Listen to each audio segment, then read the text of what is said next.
So, bench press form. Bench press can wreak havoc on the shoulders for a lot of people. So it's important to make sure that our form is really dialed in. So when it comes to benching, there's a few different things. First thing is our setup. Trying to position this here so we can see everything. So first thing, feet. You want your feet either directly below or slightly behind the knees. We don't want our feet out in front. Secondly, lay back, get the bar in position. Our eyes should be directly under the bar. Your width for your hands, the width placement of your hands can be anywhere from shoulder width or slightly outside shoulder width to maybe a hand or two outside shoulder width.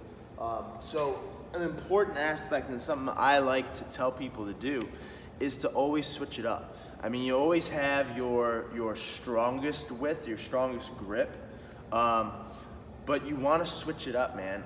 So switching that up is going to kind of help work just different parts instead of kind of wearing that same crease out over and over and over again. Switching your grips up and getting them all strong is going to help kind of disperse the stress and just also the parts of the muscles and everything that we're working. So always kind of switch it up, play around with the grips, anywhere from shoulder width. So for me, that's about kind of like my first, my index finger right at the start of the knurling, all the way out to like my pinky or ring finger out to the first power ring. That's usually the widths that I'll play with, and I'll kind of switch it up every single time I bench. So whatever grip you want to go with, you're going to grab the bar. Make sure you wrap your thumbs.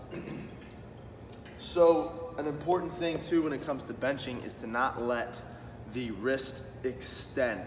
A lot of people bench with the wrist extended like this. You want to try to keep that wrist neutral, locked out in a good position. That's why it's so important to make sure you wrap your thumb and not do suicide grip. No suicide grip. Thumb wraps around the bar.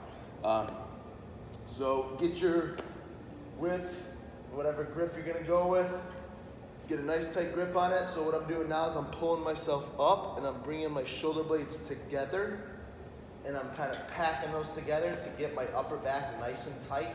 And that's gonna give me a nice stable platform to press off of.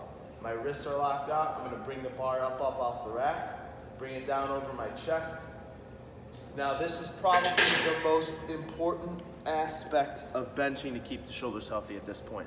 Once we take that bar off the rack, what I want to do, or what you want to do, is put torque into the bar. Essentially like you're trying to bend the bar, trying to bend your pinkies down towards your feet, but obviously you're not going to bend this bar.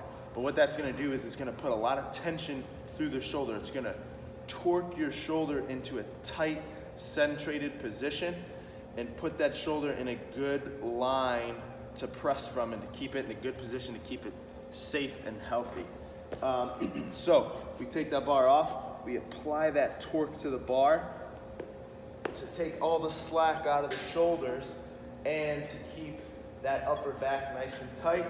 Shoulder blades together, get that nice upper back. So I have a nice little arch here in my back. It's not excessive though.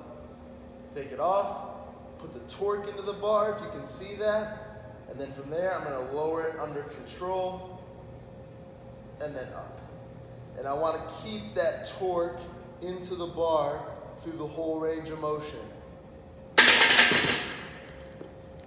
Keep that tension into the bar. Lower it down to the chest and then up. And a lot of times it's that bottom position that gives people a lot of trouble. So if that's where you're kind of starting to lose tension, lose, the strength and the stability, or where it's starting to maybe bother you, then shorten the range of motion. You can get something like a block, a yoga block, or a half foam roller, and kind of stick that under your shirt, so that way you're stopping. You're stopping short of the chest. You're not coming all the way down. You're stopping short of that, and until you can get stronger there and keep that tension through there, then that's a good place to start.